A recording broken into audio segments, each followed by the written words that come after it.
right, we're back in here, so let's just jump right into it, shall we? It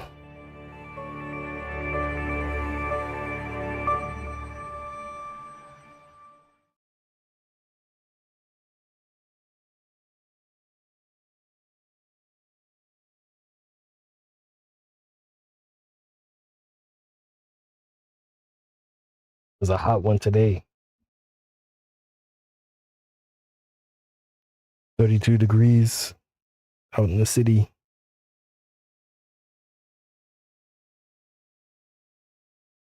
Starting to cool off now, though, so that's a good thing.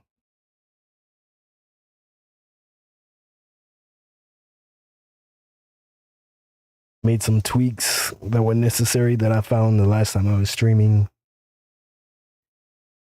Everything seems to be smooth.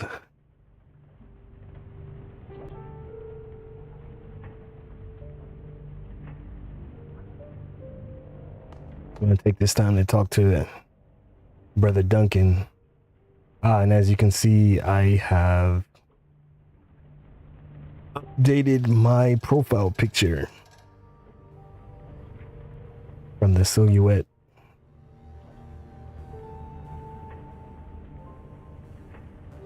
You're back. You need something else. I can't get that dream that I had out of my head. You said you had one too, right? Yeah, yours sounded like a nasty one. I don't remember much about mine.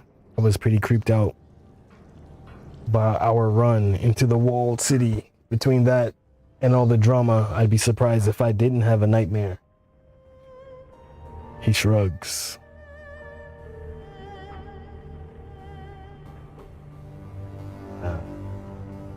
My PC is possessed by a ghost. Sometimes it progresses without me clicking anything.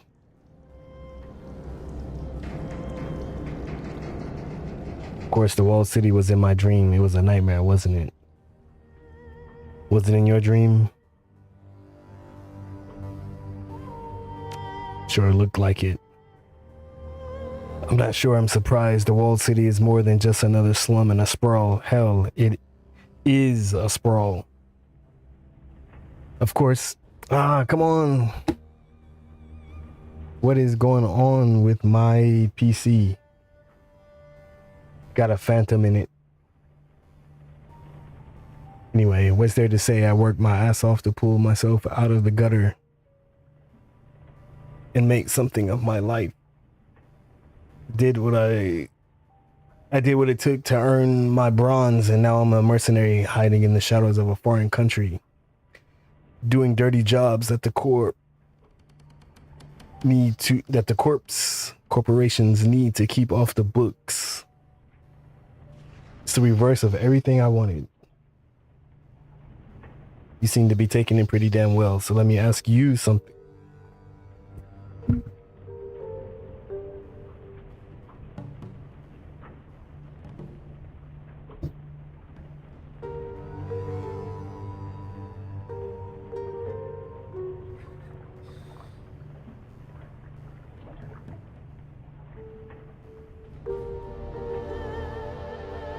So let me ask you something.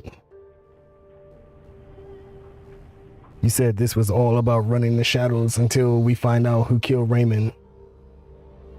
Then it's about payback. Is that true? Yes, this is all about revenge for me.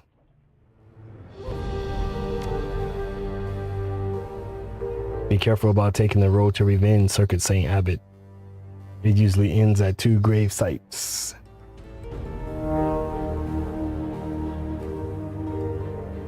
What's your opinion on kindly Cheng? I'd say she got us right where she wants us, right on her thumb. What do you want to talk about specifically?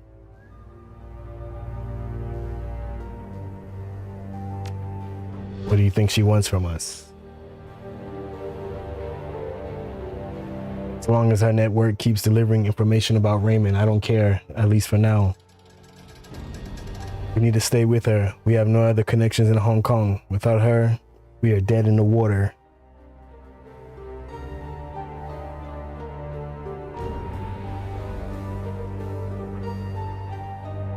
You think we can trust her? Triad boss and the underground fixer? No. I don't think we can trust her, but as long as we all share the same goals, we should be okay. Makes sense. As long as we serve her interests, she doesn't have a reason to screw us over. Exactly. It's simple. She provides jobs. We do jobs. She gets info about Raymond and that plastic face man, and we figure out what the hell is going on. We figure out what's going on. She doesn't end up in the trunk of a car at the bottom of the river. Everybody wins. What about this plastic face man? Creepy dudes are nothing new to me. Even well-dressed, creepy corporate dudes. Between the gangsters we grew up with and the shit that I've run into as a cop, I've seen all kinds. I just want to know who he is and who he works for. We should keep an eye on Strangler Bao. We should keep an eye on everybody. And that guy is definitely no exception. Seen plenty of cold killers in the Barrens, and plenty more since I joined Lone Star. This guy's the real deal, and I'm not sure if he knows what the word remorse even means. You should stay clear of him.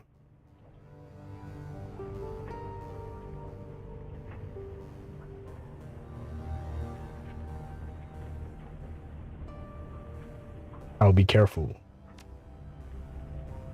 Talk about something else. Sure, if you want. Let's talk about Gobbet and Isabel.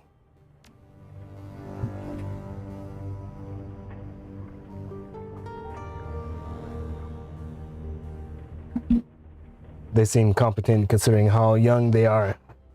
But then again, they sound like they've been taking care of themselves since they were pretty young. The three of us work together well in the walled city. Based on that, I bet the four of us would make a solid crew.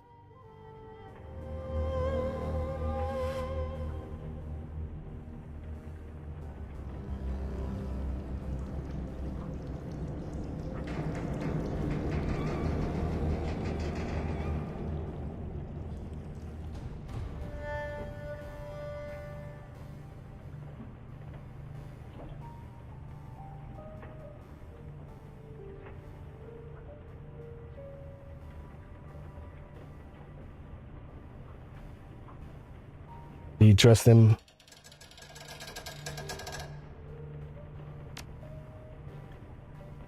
As far as I trust any runner, yeah. It's like Raymond used to say, trust and verify.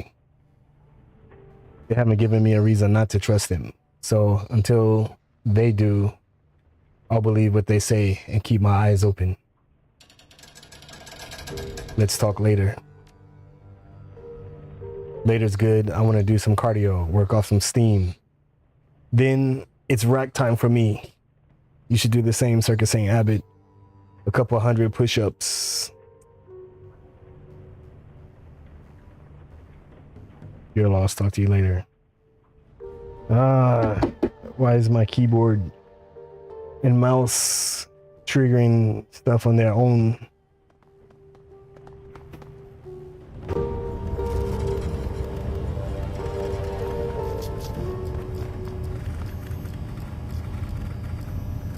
Isabel's cabin is an exercise in controlled chaos. Her living space is utterly dominated by an enormous jury-rigged computer, serpentine cables snaked from the component to component, tying dozens of obsolete terminals and cyberdecks together into a single colossal machine. This is my personal machine. If you're looking for your mission computer, it's downstairs. She doesn't bother looking up. You can see that she's elbow deep in the guts of an obsolete cyberdeck, one of half dozen that have been wired into her computer with braided cables.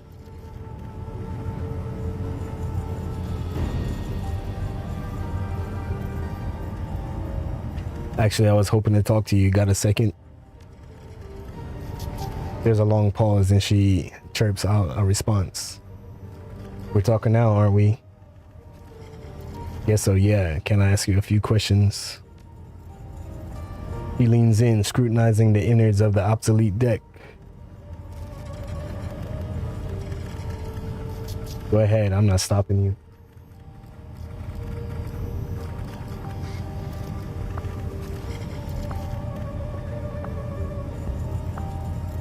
Have you been having weird dreams lately?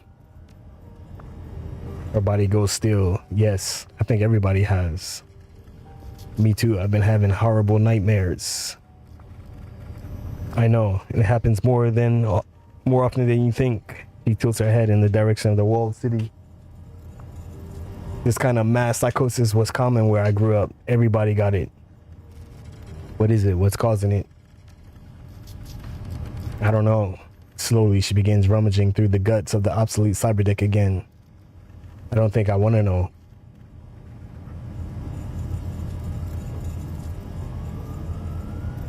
Any thoughts about that last run? Isabel shivers, looking away from you. Still mad at you for making me go back there. I'd say it hasn't changed, but it seems like it has, for the worse. Just like I remembered, but darker, meaner. The perfect place for a thug like Strangler Bao and his goons. Be careful with Kindly, even though she said she counted on you to screw the job up. That's not a good thing. That means she was counting on you to be unreliable and disposable. You screw up a bigger job, one she's counting on. Going by the numbers, she might decide to dispose of us all. For good. Anything else you wanted to know? She's my pet project. I call her the Octopus. She waves a hand at the tangle of thick power cables that radiate out from the machine's central core. You might be able to guess why. Did you do all this yourself? Right now, let's go with piece of work. How well does it perform? She's a monster. She yanks a fried chip from the deck's motherboard and neatly sets it aside, then fumbles in a nearby bin for a replacement. An absolute beast. What is this thing made of? Whatever I can find. Busted terminals, obsolete cyber decks, aftermarket memory from Maximum Law's dumpster. Scavengers were killed for this stuff in the walled city, but out here, people throw it away. She chuckles to herself as she eases a card into an empty expansion slot. Most deckers are early adopters. They buy whatever's newest. Shell out huge amounts of money in hopes of riding the bleeding edge. Stupid.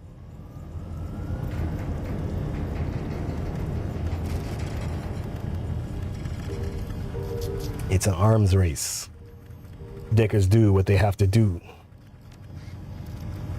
They do what's easy, throw money at the problem. Amateurs. For a quarter of the price of that whiz new cyber deck, I can have 5 of last year's model.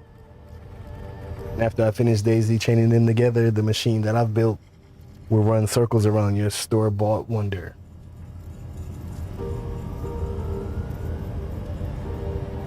Makes sense to me.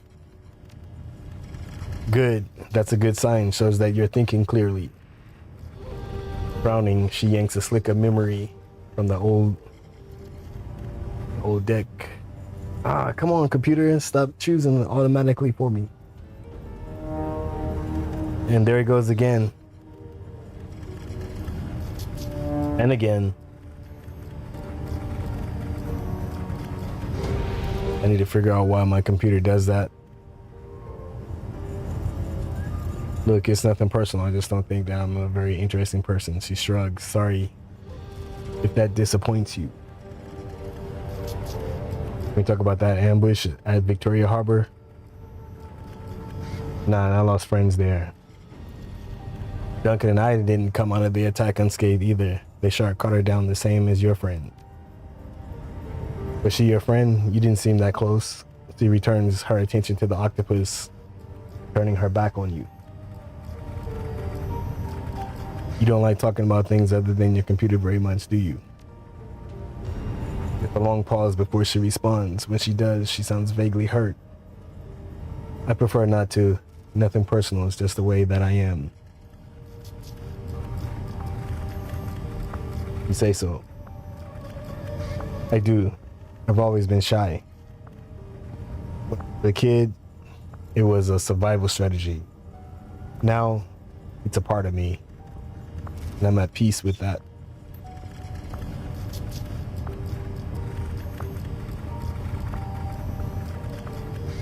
She turns, gives you her full attention. But I'll tell you what, the Wyatt Arrett, I'm gonna make you a deal. You've pulled me away from what I was doing, so I'll satisfy your curiosity, and in exchange, you need to satisfy mine. So we're gonna play a game of questions. You answer me truthfully, and I'll answer you. We'll go back and forth until one of us wants to quit. Deal? Deal, you go first, ask away.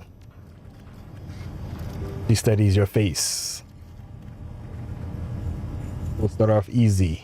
Tell me what you really think about Duncan.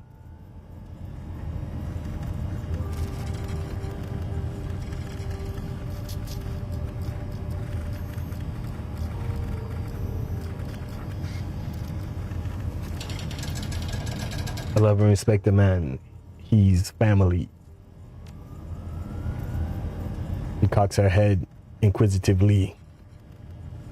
I've heard how you abandoned him back in Seattle. If that's love, you got a funny way of showing it.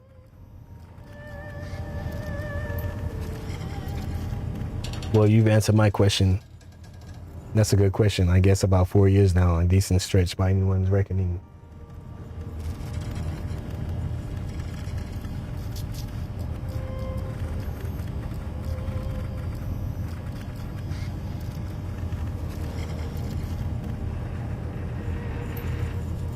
And that will make it my turn. So tell me, what was your connection to Raymond Block?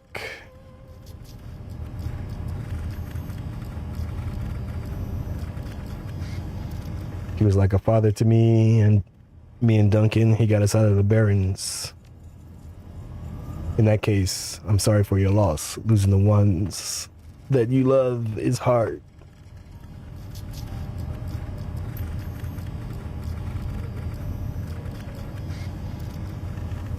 You grew up in a walled city. Tell me about that. He fidgets. I'd rather not talk about it. Ask me something else. Why not? I'll tell you about life in Redmond if you want. I don't need to hear about the Barrens. Just ask me something else. Otherwise, we're done here. Okay, Isabel, consider it dropped for now. Of course, thank you. Did you learn the deck? The Wampoa. I lived there for a while after escaping the walled city. The people there were difficult. We didn't get along, but it was a great place to learn. And that brings us back to my turn.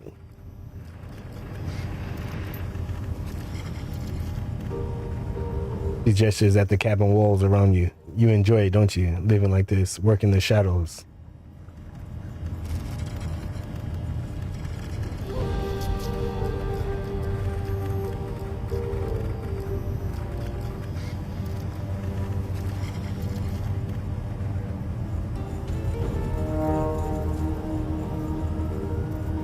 No, I left this shit behind when Raymond pulled me out of the Barrens. I want my...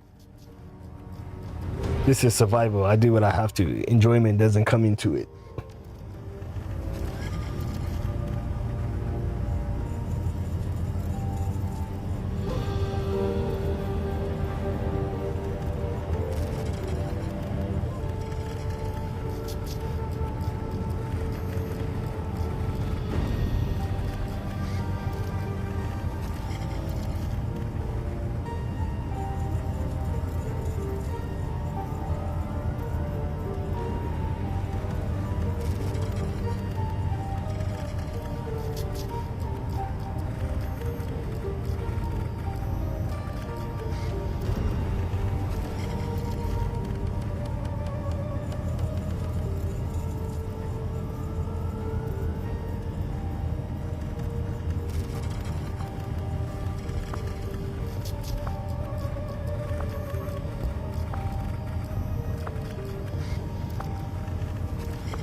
may have more in common than I thought.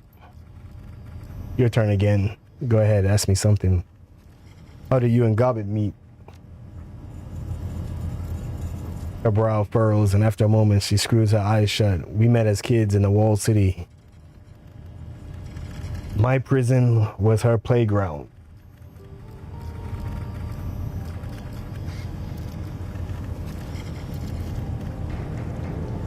You okay, Isabel? Of course I'm okay, I'm fine. She lifts her gaze to the octopus. I just have a hard time remembering those days. My childhood is kind of a blur.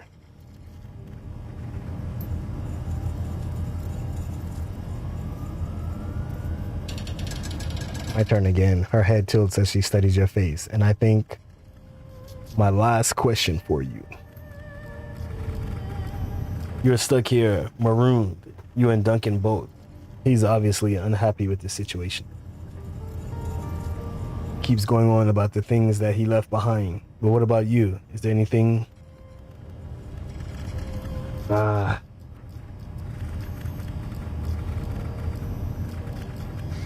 Nothing.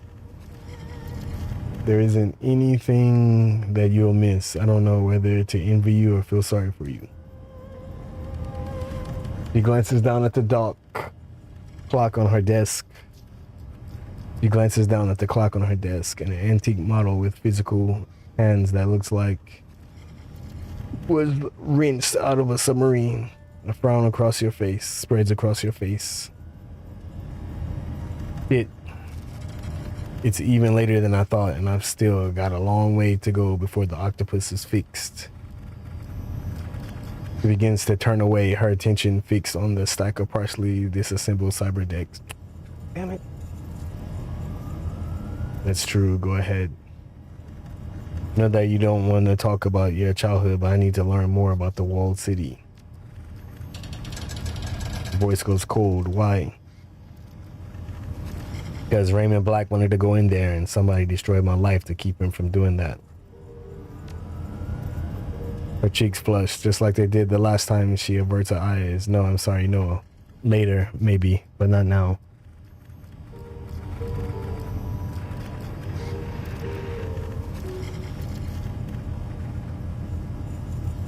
You owe me an answer, Isabel. That's how this game works. Yes, but... Blinking, she turns away and buries herself in the octopus's splayed innards. Please excuse me, I have work to do. You are useless.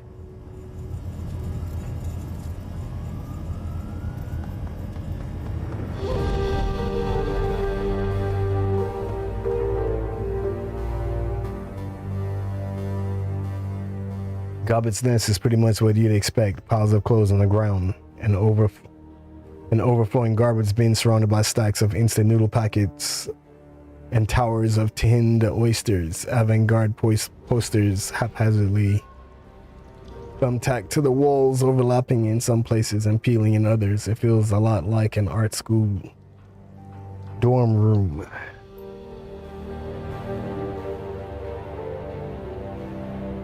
Gobbet reclines in a corner, cradling a bowl of soup. In her hands at her feet, a cast iron pot simmers away on an electric hot plate. The contents are typically Hong Kong comfort food: chicken style soya broth, elbow macaroni, tinned ham, tinned spam, and a heaping scoop of egg flavored mycoprotein. As you wind your way through the piles of dirty laundry, Gobbet slowly lifts her head from her bowl to acknowledge you. Hey, Seattle. She chews on the words along with a mouthful of cheap pasta. The corner of her mouth curls up into a half smile. How's tricks? It'd be a lot better if you stopped calling me Seattle. Can you come up with something better than that? Of course I can. I can come up with all sorts of things. Can't promise that you'll like them though. Tell you what. Why don't you just tell me what you want me to call you? Probably be easier that way for both of us.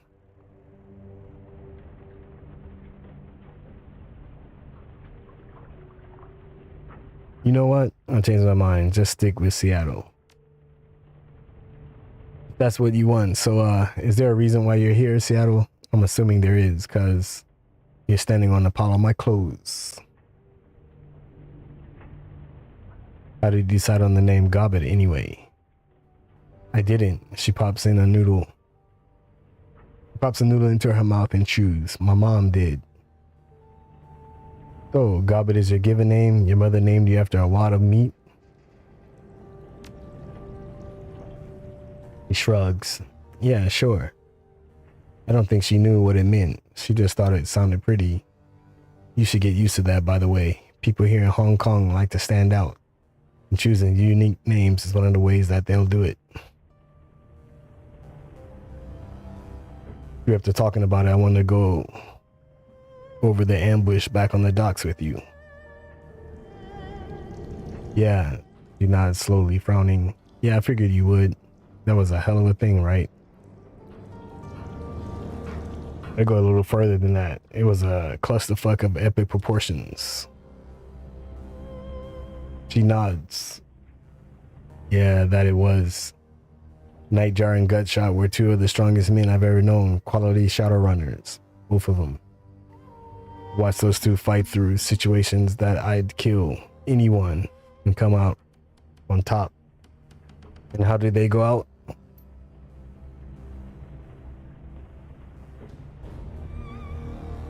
He mimes holding a rifle.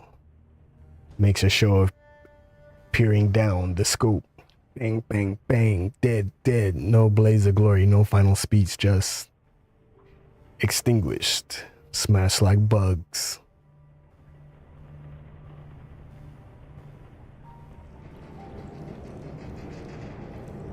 We've gone the same way if you wouldn't have gotten us out of there. He absentmindedly raises her bowl to her shoulder. A rat crawls over the slope of her back and lowers its head to lap at the broth. It was more rat than me. She's the one who grabbed me by the gut and led us to that sewer entrance. All that I did was follow. Have you had any nightmares recently? Like bad ones? Her jaw stops working mid-chew slowly. She nods. Yeah, I have. We all have. Everyone in town. Me too. And Isabel, we both just had the same nightmare. Let me guess, you saw the walled city and a black whirlpool and teeth. Thousands and thousands of teeth. She holds up a hand. You don't need to answer. I already know that I'm right because I just had the same dream. Creepy, I know. Her voice goes quiet. The dreams are coming from inside the walled city, I'm sure of it. All of the negative energy pent up in there. All of that pain and anger and poisonous chi is leaking out. While we sleep, it's getting into us. You're sure, so sure of that. Why stay in Kowloon? Why not pick up and leave? You think this is a magical phenomenon then? Yeah, I think it is. Personal opinion, the walled city is cursed. Deep down, I think that everyone knows it. And we live in its shadow. It's bound to mess with your head, you know. And it is. But they're just dreams. It's not like they can hurt us, right? Who says that they can't? She tries on a smile, fails, does her best to laugh it off. Don't worry, Seattle. We're fine here. But, let's talk about something else, huh? I don't like thinking about the walled city very much. Too many old fears and bad feelings.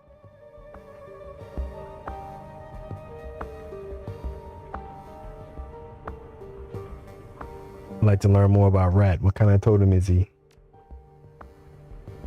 She slurps thoughtfully at her soup. The clever one. She's gotten me out of more trouble than I care to mention. Got me into a fair amount of it too. But I can always count on her to lead me out of hot water when I need her to. I can feel it in my belly, you know, sort of a tugging sensation. have long since learned to follow it. I wasn't aware that totems took such direct control of their shamans. Usually they don't. Me and Rat, we have sort of a special bond. She takes care of me, and I've always done my best to take care of her. Another pair of beady eyes blinks up at you from Gobbet's hip. A second rat scurries up her shoulder to join the first, and to pamper her earthly children like these two. Meet madness and folly.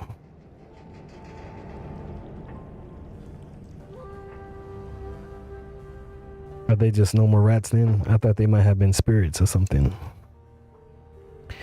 Nope, just rats. She brushes her fingers across the white rat's mottled coat. Don't trust folly, she bites. How did you come across madness and folly? He raises an eyebrow. I looked outside, they're rats. That sounds like a really bad idea. You could probably do the same if you wanted to. It's easy. Just walk into any alleyway in Kowloon after sundown and stick your hand in the first dumpster or storm drain that you come across. Keep fishing around until you touch fur. You probably shouldn't. So he continues to brush Folly's coat. The creature chirps happily at her touch. Odds are about 50-50 that you get your hand chewed off. Probably feel bad about that. You seem pretty comfortable with all this. Been running the shadows for a while. She dips her chin. A long time. Started when I was a kid.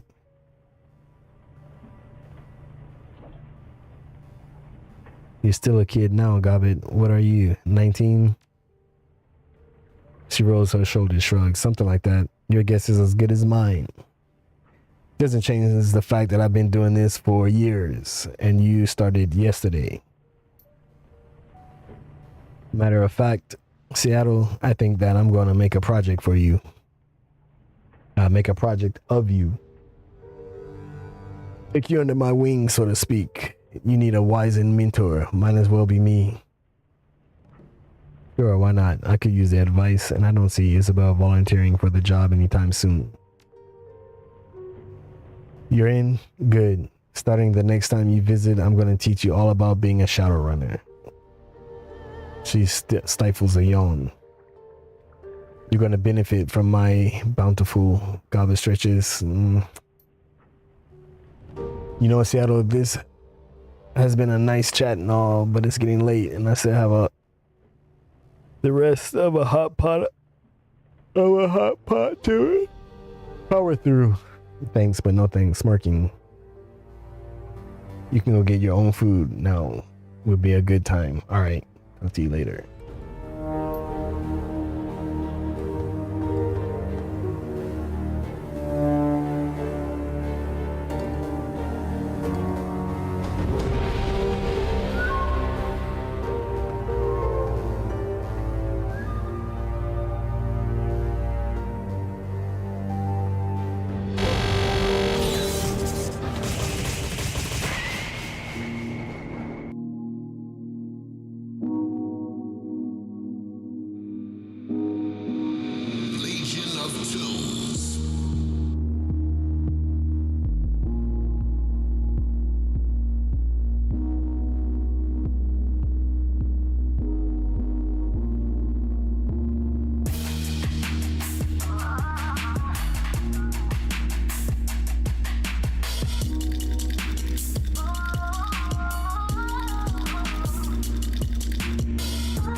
And I guess I go back to my room.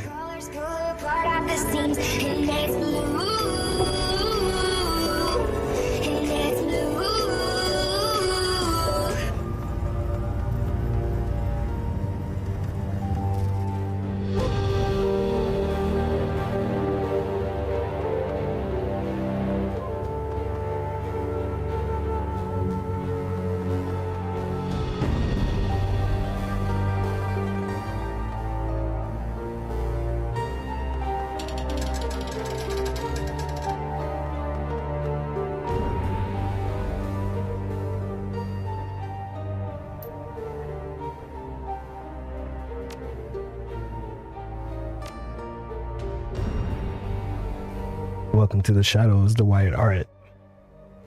I've received a request from an archaeologist named Mr. Drake. He's interested in liberating certain artifacts from beneath a manor house located in Taipao. I've attached a copy of the video message that he sent me. The screen flickers a few times and the email is replaced with the face of a stern-looking orc. Hello, Madam Cheng. I've heard that you're a woman who knows how to get things done, especially with regards to things that aren't legal in the strictest sense. That's exactly the kind of help I'm looking for. Recently, a rich investigator by the name of Liu Hua decided to expand his manor house on the outskirts of Taipao. Too much money, not enough space for fancy parties. He hit a snag with local government officials, however. They suspected the land his estate was built on may have pre-modern archaeological artifacts buried beneath it, all of them dating from the Song dynasty. Consequently, I was contracted as an archaeologist to oversee the excavations and ensure everything was properly recorded and cataloged.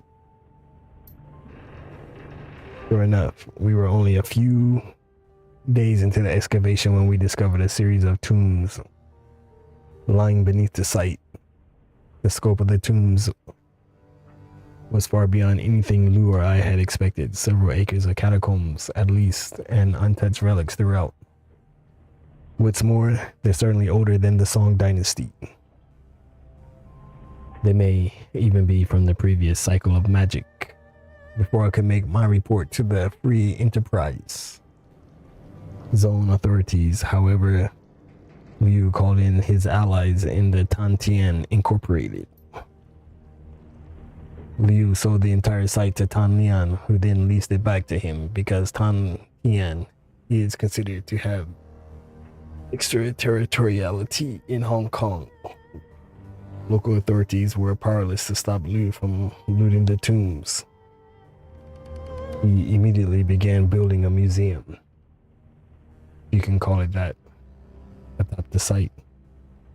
He had the gall to call his museum the Emperor's Tomb. Can you believe that? The odds of there being an actual emperor buried there are basically nil, but he doesn't care. Anything to sell a few tickets. Mr. Drake, Liu has continued his excavations using Tantian contractors to expand the dig.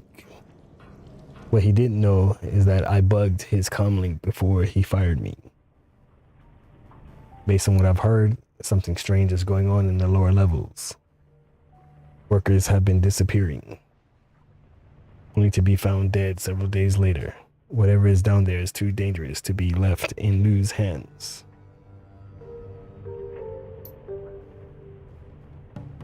Liu must have found my data line. Though I stopped receiving any information 3 days ago. The last thing I heard him talking about were a pair of ancient texts that workers had discovered. Then he issued an order that further excavation should be halted until he can secure the subterranean areas. I'm betting those texts are the cause of whatever's killing the workers. I have quite a bit of experience with these kinds of dangerous excavations, but an operation of this scale is beyond me. I need a team that's tough enough to get in and survive. aren't afraid of making a mess and who can get out with the books and whatever else that they can carry. Beyond the two texts, I'm willing to pay very well for whatever other artifacts your team can liberate. The more valuable, the better. Don't worry, they'll be going to actual museums, not some rich playboy's mansion. Got a second program in place that'll suppress Lou's security system.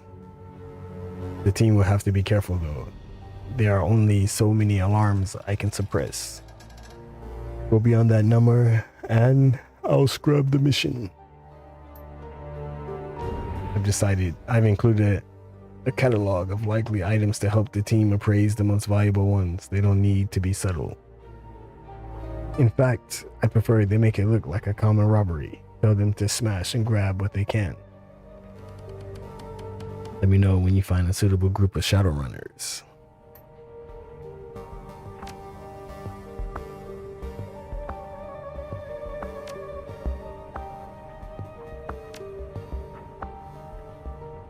Let's work on one job at a time, shall we?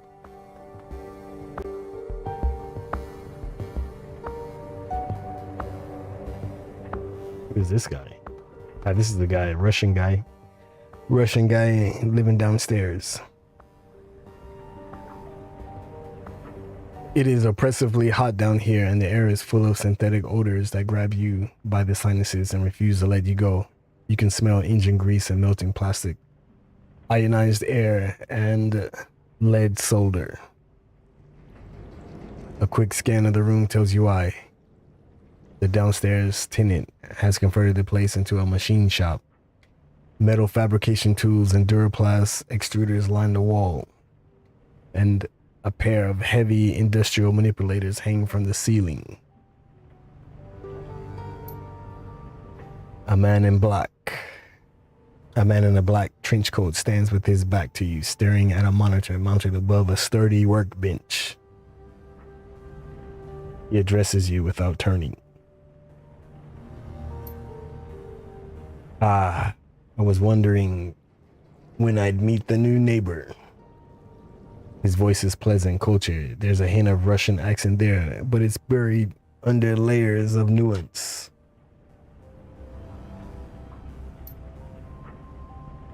Please stay where you are. I'll be with you in just a moment. And unless you fancy an unplanned trip to Chrome Alley, don't touch anything. There are all manner of tools in here that could take your hand clean off. Take your time, I won't touch anything. You're very kind, thank you.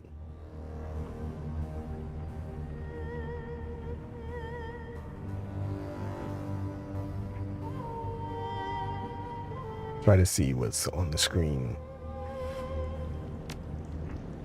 You focus on the enormous manipulator arms that you saw earlier. They are bulky industrial things, dented from years of heavy use. Each arm has been fitted with at least a dozen different welders, soldering guns, extruders, and metal fabrication tools.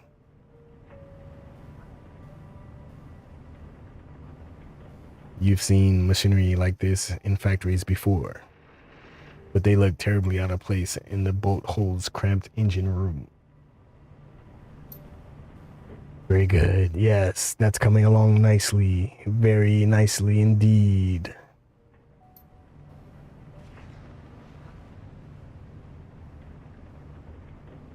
You're too kind. Now tell me, what can I do for you? His voice trails off as a flash of motion catches his eye. With alarming speed, a sinister-looking drone scuttles out from under the work table. Its movements are surprisingly agile and fluid. The machine rears back menacingly, spreading its forelegs in a clear sign of aggression. The man's smile tilts and his tone goes apologetic. Please don't mind the drone. He can be territorial, but as long as you remain civil, he will not bite. He extends a hand. Simultaneously, the drone relaxes into a neutral position, lowering its killing legs. Ractor. My mechanical counterpart here is called Cheng.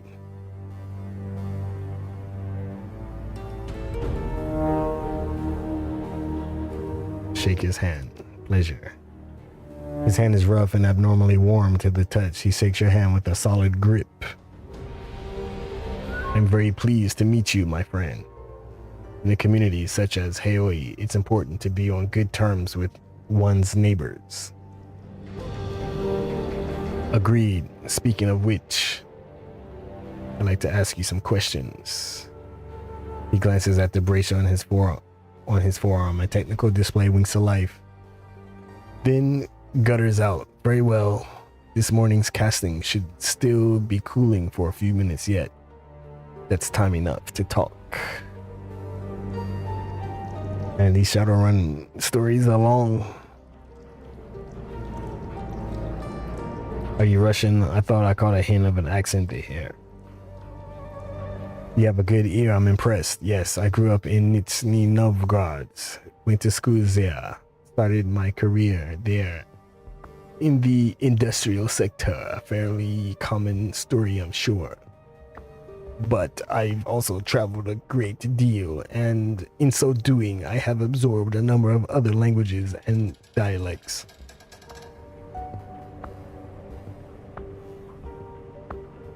If you were born and raised in Russia, what brings you to Hong Kong now?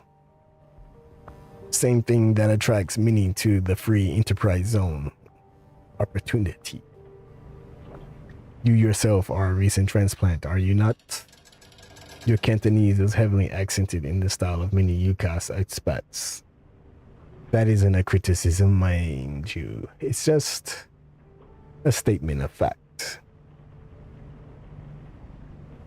You're right. I'm originally from Seattle. I figured as much. You're lucky to have lived in such a great city. One day, after my business in Hong Kong has concluded, I would like to travel there myself and to visit its Rennaku archaeology. I have heard many impressive things about the SCIRE, the automated systems that it employees are rumored to be quite impressive. I should like to study them someday.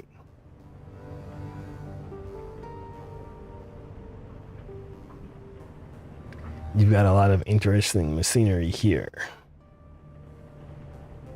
The same could be said of many in Haoi, I'm sure. This is a smuggler's den, is it not? Our entire economy is based on people having things that they shouldn't. Is there a particular device that interests you out of curiosity? Mostly interested in that drone you have there. Che? But my friend, you are wrong. You will never find his like in any corporate factory or lab. He is mine, my own creation, from the top of his sensor cluster to the tips of his claws. I designed him, fabricated his components, and built him by hand. Impressive. No more so than anyone else who follows his passions and perfects his craft. When you said this morning's casting, what did you mean? Exactly what I said, a casting that I made of a new locomotive assembly for a Kosche. He gestures at the display above the work table. A biometric design. As you can see, this one is inspired by the walking legs of a decapod crustacean. The mangrove crab, to be specific. You're designing drone parts here? That's fascinating. And will this new leg assembly make your drone more effective? That remains to be seen, but there is more to life than combat effectiveness, is there not? By fabricating new components for Kosche, I unlock options, different ways of being, even the failures. And there have been many. Value in this context.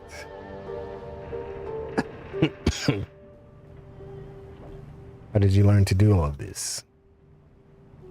More training and experience than I care to mention. He offers you a wry smile. Drone architecture was once my profession, you see. Now, it's more of a calling, one that I'm free to pursue now that I have freed myself from the shackles of corporate servitude.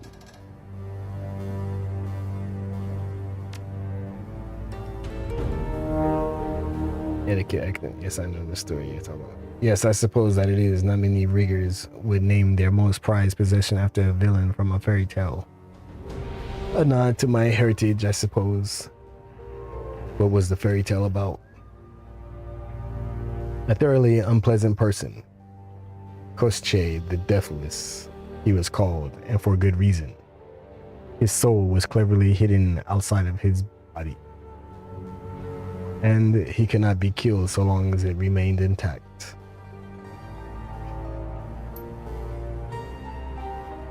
Koschei was a villain and a notorious kidnapper of women, but something about him always stuck with me. I suppose that it was the notion of immortality through cleverness that resonated. There was something to be learned from that, I was sure. And so, when it came time to name my beloved creation, his was the first name that came to mind. And is your drone deathless, like his namesake? In a manner of speaking, I suppose that he is. I have redundant copies of every piece of his architecture, and his core programming is stored on disk in a secret location. Should he ever suffer critical damage, I can easily bring him back. I had a plan once to automate the self-repair process. I must confess it was really quite ingenious, but alas, my research was lost. One day I will reclaim it, and Koschei will become as deathless as the stories claim, but it will not be today.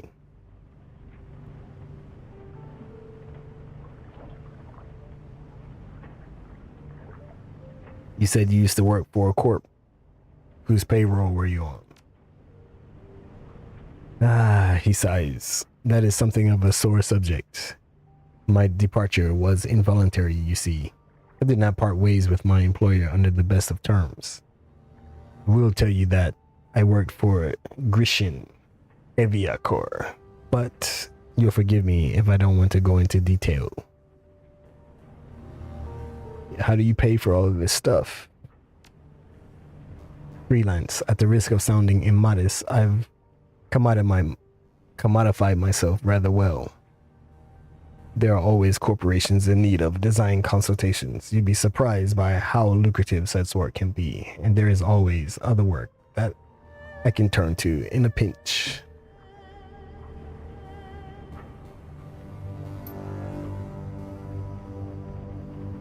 You said that you did other work besides consulting. Care to tell me what kind? He pauses, and for a second something flashes in his eye. Koschei lowers its body into a crouch. A rather personal question, wouldn't you say? Maybe, but then we are having a personal conversation. Indeed we are, but even in personal conversations, certain topics can be held off limits. Truth be told, I don't feel especially comfortable discussing my side work with relative strangers. Suffice it to say that my freelance activities often fall on the illicit end of the spectrum. Tell you what, I'm just going to guess you're a Shadowrunner, aren't you? It gives you a shallow nod. I dislike the term, but yes, I run the shadows. What gave me away?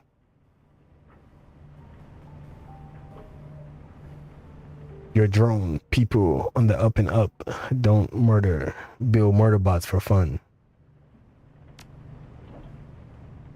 He shakes his head slightly, a sad look on his face. Such a reductive assessment, I assure you. You're selling my little counterpart quite short. Koschei is combat capable, very much so. But that is far from his only purpose. Koschei scuttles forward, its glowing red eyes low to the ground, light glints off the metal of its armored chassis. Ractor runs a hand over the drone's killing legs, caressing the sculpted metal with his fingertips. That being said, I cannot deny that Kosche's aptitude for butchery is important to my work. Did you ever get the opportunity to see him in action, you will understand why. Seems like everybody on this boat runs the shadows. Why not pool our resources? A compelling offer, but I'm doing quite well on my own. But I must admit that there are certain jobs for which I am unsuited. Magic eludes me, and I'm not a decker. My strength comes from material objects in the real world, solid things with mass and heft, things that I can build and operate. Sadly, a great many clients are only interested in teams that display mastery over the intangible. This group of yours, do you have people who can cover those bases? If so, then perhaps we can help each other out. How can you not already know that you live beneath our feet?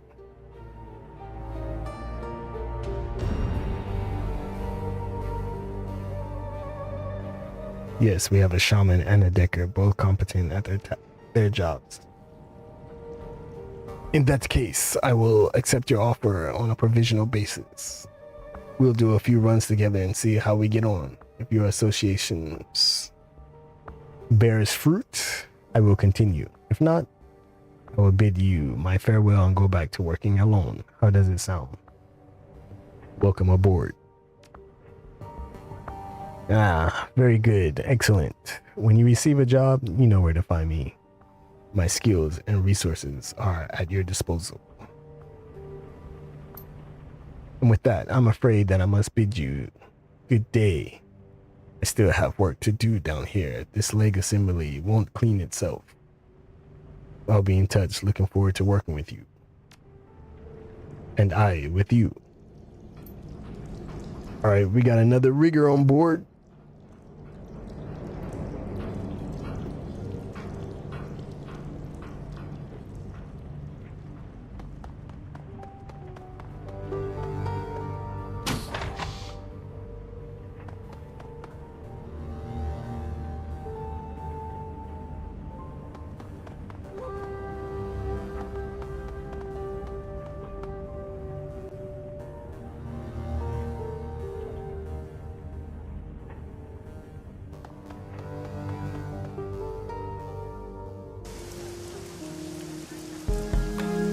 Wish there was a map.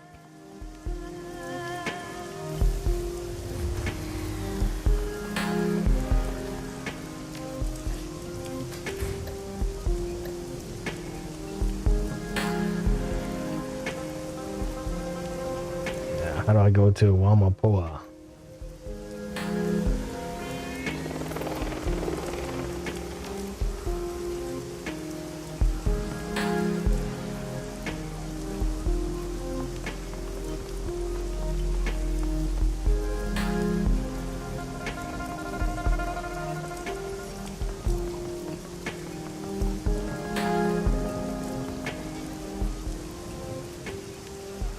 As you approach the small landing, you see three men, two elders and a younger man hunched over a gold board. The juxtaposition of the two white-haired, white-bearded men and the black-haired man is almost comical. Together, the three resemble the small black and white stones of their game. Despite the variety of ambient distractors, the three men remain acutely focused on the game. One of the elders, a round-faced man with a beatific smile, carefully picks up a black stone and places it on the board.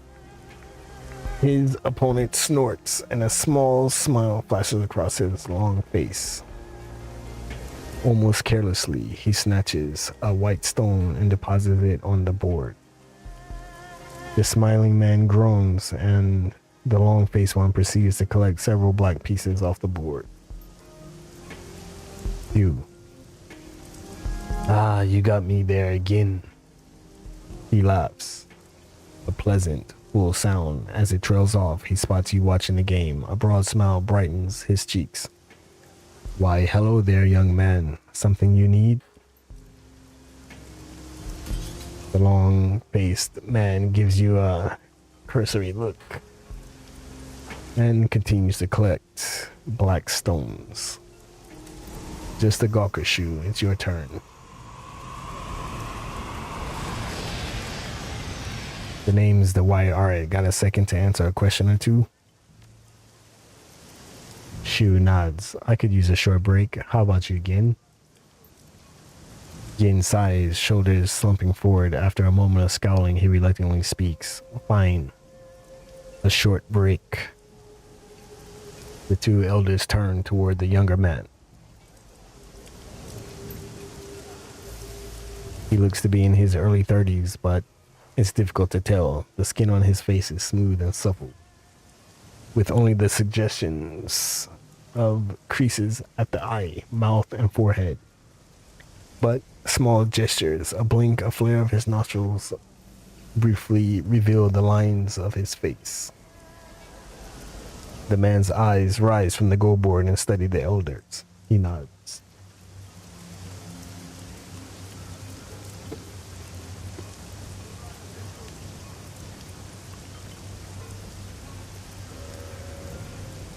Have you been hearing about strange dreams here in Haoi? Have you had any nightmares recently? Three men exchange looks. Shiyu turns to you.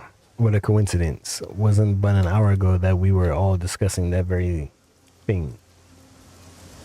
We have been having bad dreams, every one of us. I said to myself, should we compare notes? What did you dream about? Is that right? Gin leans in, stares at you. Can't say I'm comfortable with giving a stranger details about my dreams. Hugh waves his hand dismissively at Gin. Don't mind him. He's always been a poor sport. But he raises a good point. Some of our dreams contain information best left private, just as yours do, I'm sure. Having just met, how can we be sure that you respect our personal information?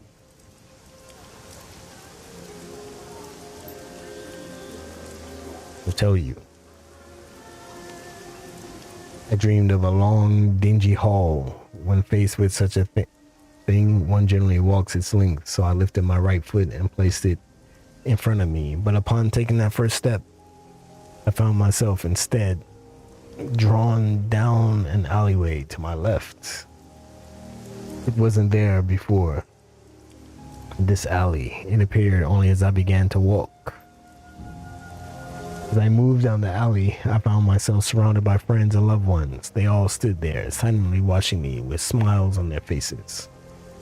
And as I passed each one of them, they fell to the ground in my wake, dropping like puppets with severed strings.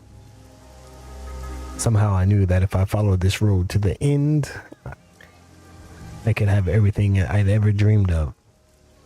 But I woke before I could reach it. He folds his hand in his lap. There's a moment of silence before Shu speaks up, the rosiness in his cheeks having drained away. I too saw the long hall. My own experience was different, however. The hall was far off in the distance, and I was looking down on it from a strange angle, as though I were perched on a wall high above. You know, young man, the Wyatt Arrett, you look very much like the person I saw walking that hall. He moved steadily down the path, walking at an even pace. And just behind him, a great and terrible shadow followed. Of course, I didn't have the best view up there on that wall, or wherever I was. It could have been anyone. Perhaps this old mind of mine is seeing your face now and misremembering the dream. He lets out a chuckle and a small flush of red returns to his cheeks. He looks over at Gin. All right, Gin. Go ahead.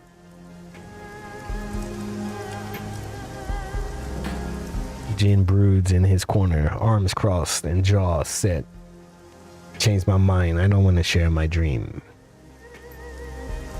Nonsense. Master Lao and I have both told him our dreams, and now it's your turn. No. It's fine not to tell me. I don't want to force you to do anything. I don't want to force you to do anything. He holds his palm up toward you and looks at Shu. See? Straight from the horse's mouth. I don't have to. Gin. Lao's voice is firm but soft. This is important. Gin's mouth opens and closes like a gasping fish. But as he looks at Lao, his body relaxes and a sadness seems to take hold of his features. Alright, but don't you go repeating any of this, you hear me? He takes in a deep breath and slowly releases it.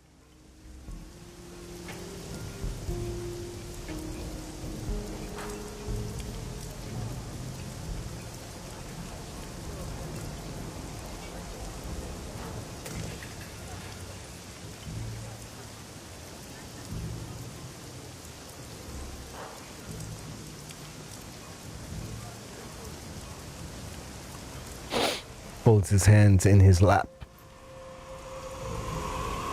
My dream began as a nightmare.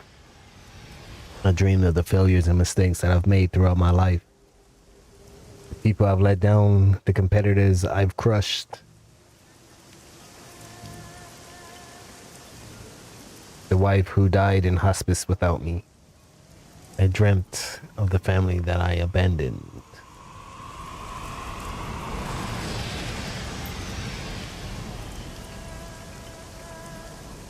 A change comes over him, his eyes brighten, and he continues energetically. But then I dreamed of the walled city. I stood before it, and its door opened to me. And when I passed inside, all of my guilt fell away. It was as though the city had absolved me, had washed away my guilt, and I remember feeling happy. As his remembrance ends, so does his lightened mood. His face shrinks into a pout, and he stares grumpily at the ground. Angry. There, I did it. You happy? Lao nods slowly. Thank you, Jin. Yeah. Now can we change the subject? My ulcer's acting up. I'm guessing you've been around these parts longer than I have. Is this sort of thing normal? If it were normal, we wouldn't be huddled around discussing them in whispers now, would we? Enough of that, Gin. The White Arhat here asked in earnest for our advice. He deserves a proper response. Shu gives you a gentle smile. Please forgive our friend. Bitter years have left him suspicious of others. The answer to your question is no. Upsetting dreams have never been uncommon in Haoi, but these recent visitations have been different. They've been darker, more vivid, stronger than normal dreams. Last night, I felt consumed by the sense that something was coming, while my friends here felt a sense of relief and excitement as their dreams ended. I felt as though I were sitting on the precipice of some vast and terrible chasm with the void yawning beneath my feet. Suddenly, his cheeks flush. He blinks twice, then looks away. But perhaps they are just the ramblings of an old man. Please forgive me. He scratches his nose, embarrassed. You speak wisely, Shu. It is foolish to embrace a thing that you do not understand. What Gin and I saw in our dreams was alluring, but so is the light to a moth. Your instincts are still strong and sharp. My old friend, it is wise of you to trust them. Shu bows deeply, his eyes to the ground. Thank you. I can only hope these dreams do lead to something beautiful. There's already enough deception in this world. Jin groans loudly. Can we get back to the game now? I don't want to keep you. Of course, stop by again sometime soon. Alright, your company has been refreshing. Thanks. Good luck with your game. Appreciate it, young man. We'll be seeing you.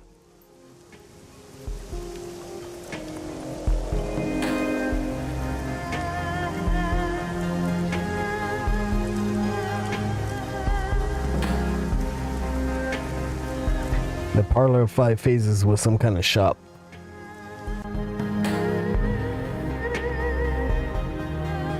Ah, magic.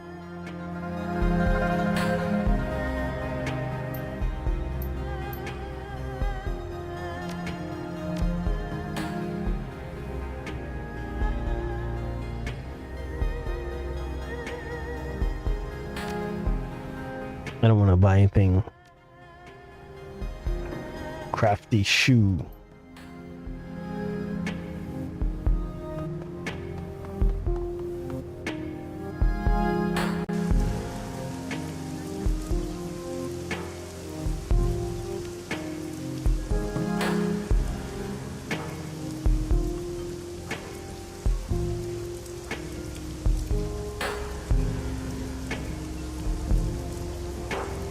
Right.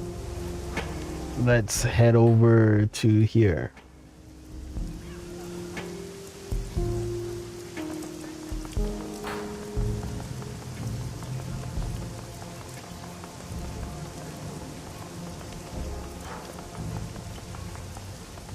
But in fact, let's head over to Maximum Law.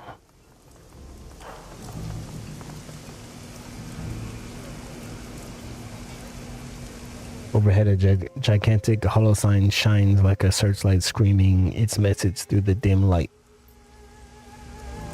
It hums and flickers, spluttering like an old engine. Fierce electrical crackles sporadically burst out of the sign's emitter, stabbing your eyes and filling your ears with static.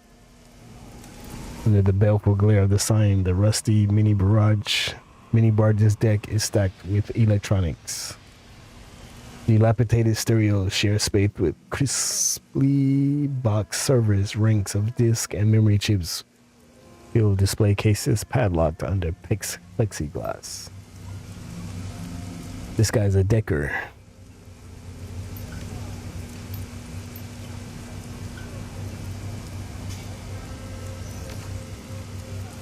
Maximum Law's mouth crinkles in disgust. He jabs a pudgy finger at you. Junk. Hey, if you can't see what's in front of you, that's not my problem. This is Law's Technology Palace, satellite territory of Whampoa. You step on the boat, you're in a sovereign state. I represent Whampoa here. Oh, nice. This is what I was looking for. Nice. I'm Maximum Law. He draws himself up proudly, setting his hands on his hip. The Maximum Law, yo.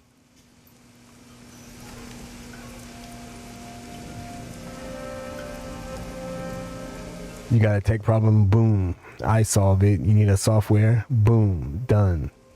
But don't waste my time. So, you got any business in Whampoa right now? If not, keep moving.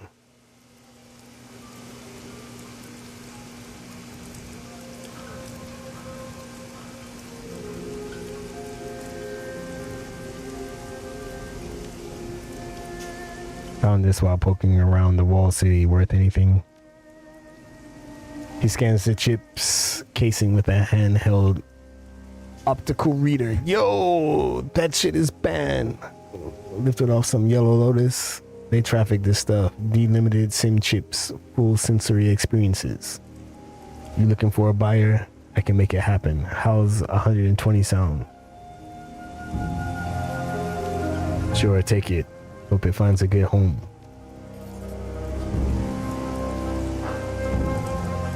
We're pretty much the best, yo. Ah, come on, computer. You really are new to Hong Kong, aren't you? We're the Neo Matrix Collective. We run the Hong Kong Data Haven. And The Kong Shadow Nets. We are the Kong Shadow Nets. Outside the corporate net is the rest of Kong, and in those shadows you'll find threads of golden light like a vast spider web that carry information. Those golden threads and the web is Wampoa. My buddy R3D, my buddy Red Storm wrote that. Pretty wicked, huh? Anyway, we're bleeding edge on the path to the singularity. We're doing things no one else is doing anywhere except maybe Denver or Tokyo. Our homeland is the Matrix, and we're building a society of truth and expertise and information.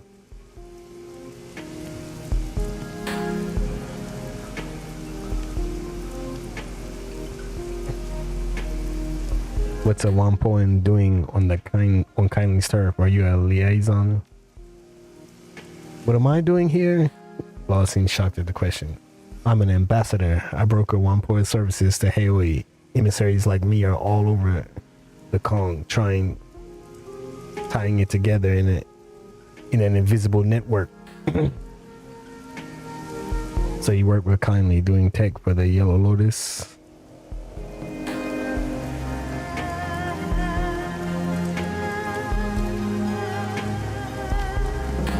Well, I do some work directly with Kindly, but my focus is more at the street level. We're all part of a big machine, each piece playing its critical role. As is so with any highly evolved machine. Exactly. That's why nobody messes with Wampoa. Boom. Does Wampoa provide any technical services for Hong Kong's poor? Sure we do. We run the pirate networks. Our services are way more than most ordinary people want, though. You can get prepaid bandwidth and a corporate carrier for fractions of a nuyen, but you're selling your soul. They monitor it. If you want to operate unmonitored by corporate algorithms, you gotta fly through the Wampoan network. It's the only place to be. The Wampoan, they are coders and deckers for the criminals, is that right? We do tech for anyone in Kong, outside the corporate umbrellas. Anyone can use our networks. If they pass our vetting and can pay for what they bring. Law speaks without a shred of irony. It's mostly the extra legal element that needs our skill.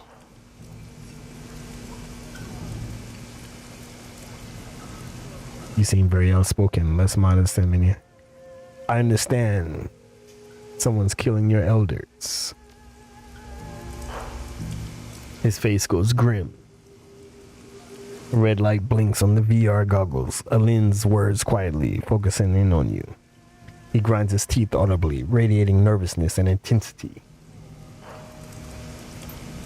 Yeah, shit's crazy. Full on medieval. Damn it. I don't know who you are. Ask who. Come on, my computer.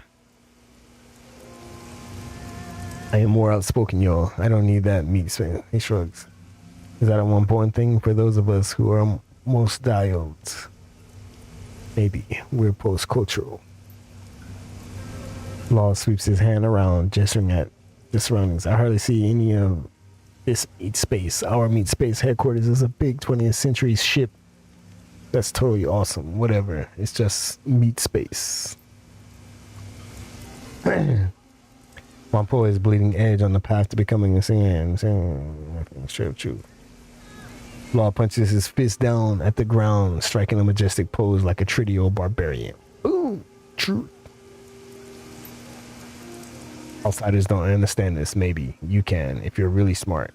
We're in a whole different world than most people. Like, I'm seeing 3 streaming videos and live network stacked to my goggles right now. Time's wasting the wire art.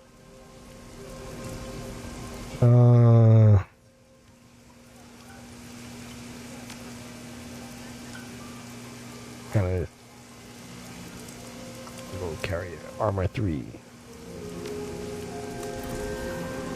I want to buy this.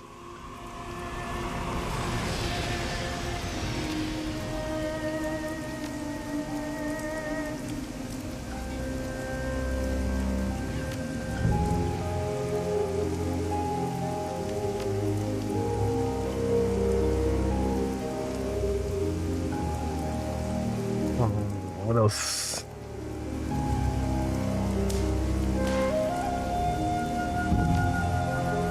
Yo, Maximum Law looks up at the gigantic blue and white letters with deep satisfaction. It's pretty boss. That must cost you a small fortune in electricity. Whatever, I'm not paying for it. Half a Hayway gets his juice from a private tap on a big Mitsuhama DC cable under the river. Mitsuhama's like, his voice winds up into a mocking whine.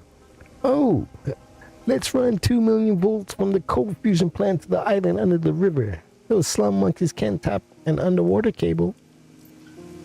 Idiots. You know who built the tap that pulls the electricity off that cable? Wampoa. You know those barge holds the transformer? Mine. Maximum Law thrusts his fist high in the air in silent victory. Cheap power for all, and a whole lot of extra for me. Behold, the lighthouse up. Boom!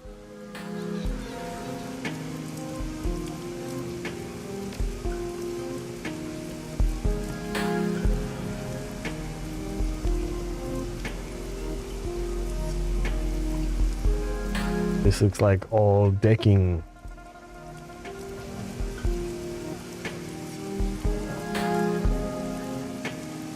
Yeah, so this is decking.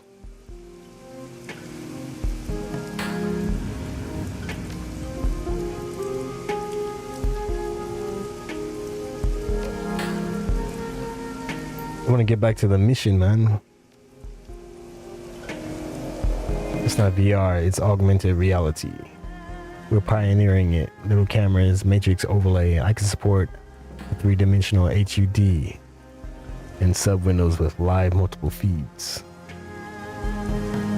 Wave of the future, huh? A future where you can't look anyone in the eye and you resemble a B-grade sci-fi character.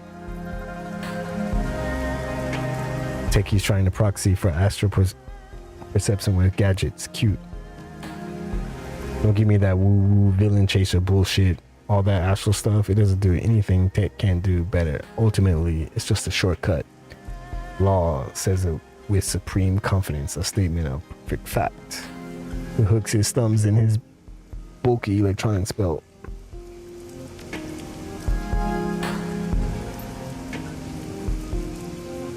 Because of my computer, I miss the serial killer.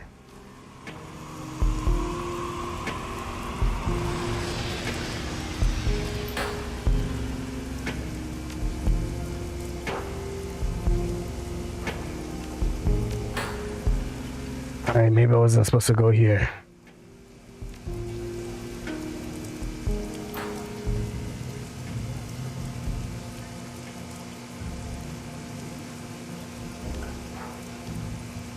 The only other place is here.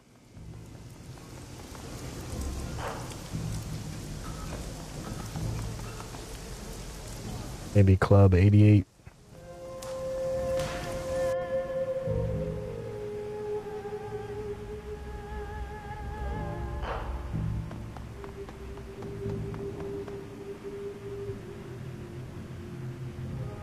Yeah, here we go. Head to Wampoa Garden to discover who's killing the Wampoan elders. That's what we wanted. In addition to your team, your fixer has access to a small network of mercenaries in the Kowloon area. These runners appear below your core team on the runner selection screen and can be hired on a mission-to-mission basis. As you complete missions, both your team members and the available mercenaries will periodically gain access to new equipment and abilities. Any new items, spells, weapons, or weapon abilities that a runner gains will automatically be available for use the next time you take them on a mission.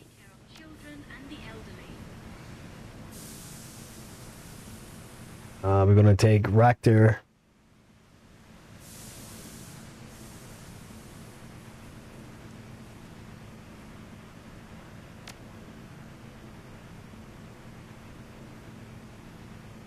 There, Isabel.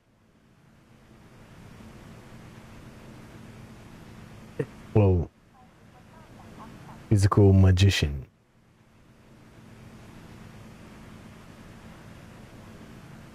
Drone rigger. Be a safe escalator user. Hold to the handrail and take care of children and the elderly. Guess we take Duncan. Since he's my brother.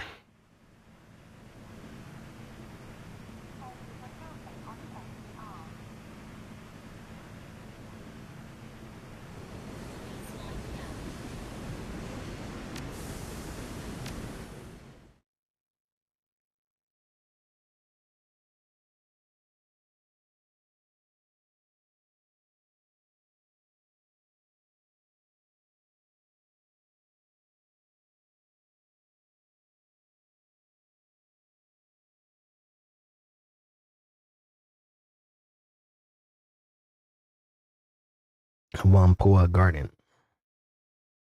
Carnival of Chrome and Neon.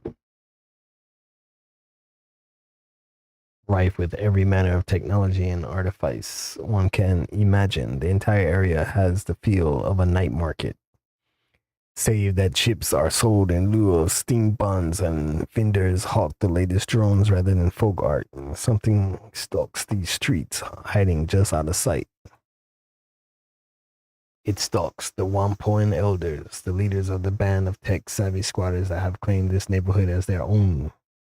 The streets smell of ozone and fear, and those Wampoans you pass in the MTR station have a haunted, furtive look in their eye.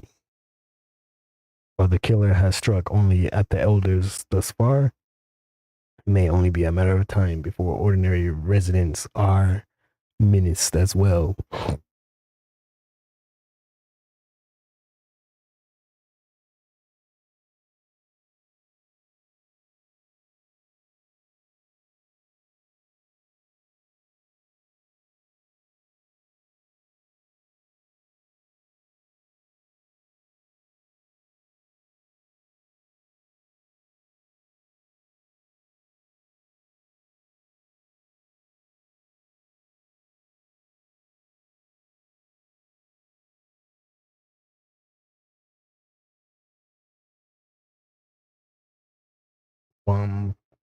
Wampoan Garden.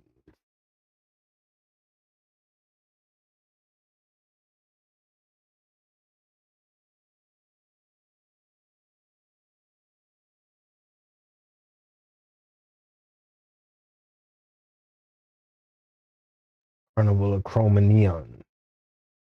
Wampoan Gardens. Carnival of Chrome and Neon. That's going to be the title of my next stream. Carnival of Chrome and Neon.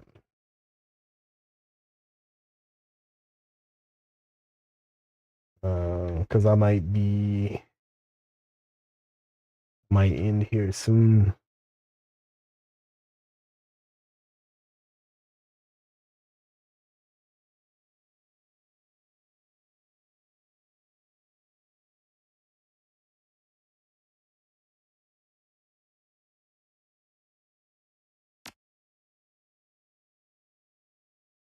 Equipment stash. I'm good to go.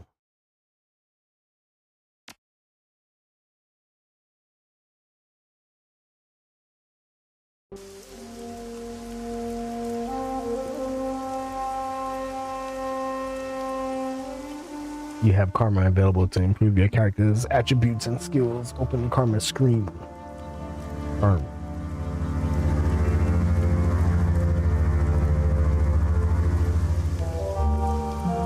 Nine.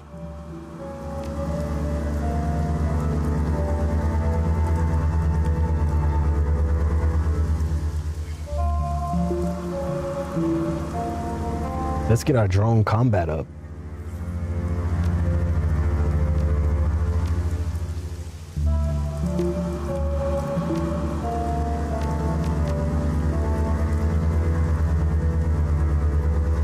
How come I can't? I gotta get my drone control up, I guess.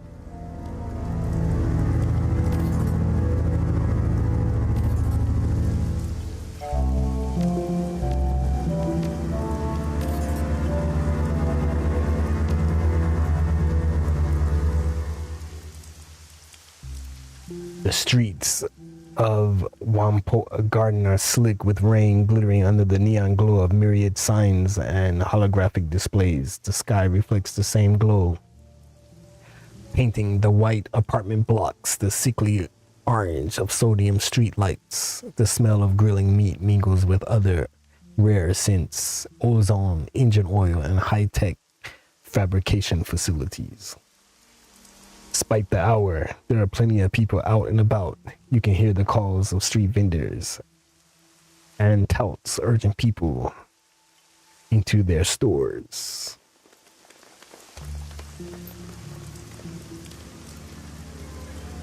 Isabel wrinkles her nose, scowling darkly.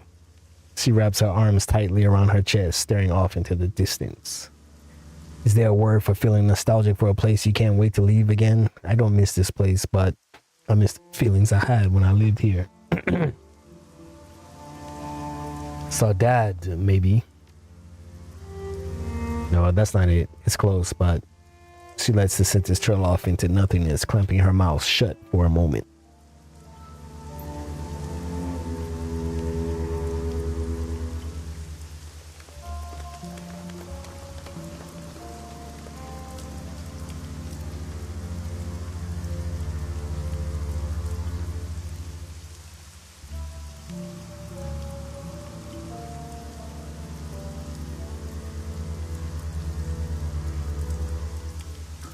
This place seemed like heaven after the walled city, like the whole world had unfurled in front of me.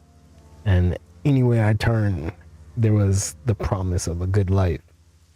Turned out this place was just as crappy as everywhere else. Everyone's still in it for themselves.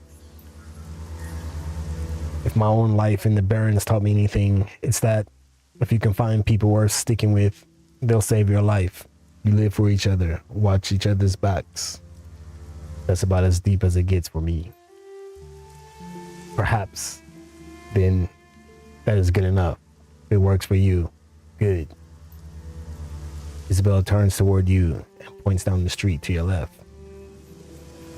That's the one, kind of hard to miss. And it's been a fixture since late last century. These days, it's just a squat. Shops are family affairs, not corporate ones. Is there anything I should know about the Wampoans? They're all tech heads, tinkerers, and self-taught scientists, despite the fact that there's no formal education system. Everyone here is pretty smart. They apprentice kids to skilled workers so they can learn a trade.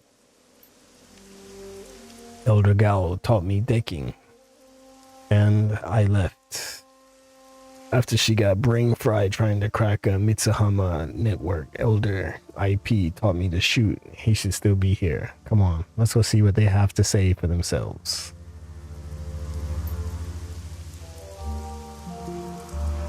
Yeah, we got 2 drones now. Looking legit.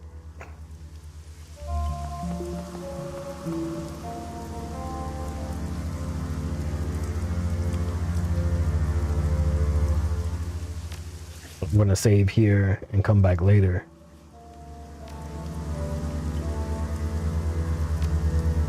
How's that?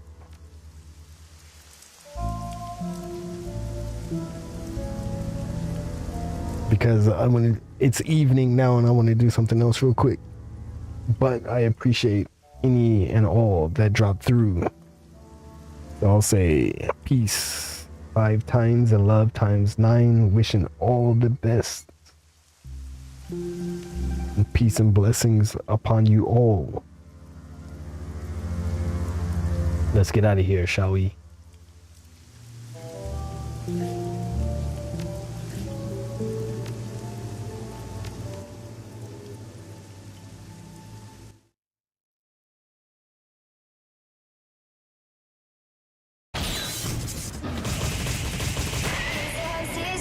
And now I'm covered in the colors, pull apart at the seams, and it's blue.